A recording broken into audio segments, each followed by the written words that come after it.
পুকুর পাড়ে হাঁটতে গেলে তোমার কথা মনে পড়ে, রোজ বিকালে তোমার দেখা আর তো মিলে না রে, রোজ বিকালে তোমার দেখা আর তো মিলে না।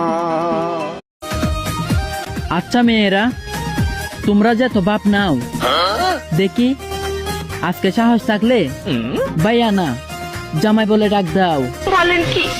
কি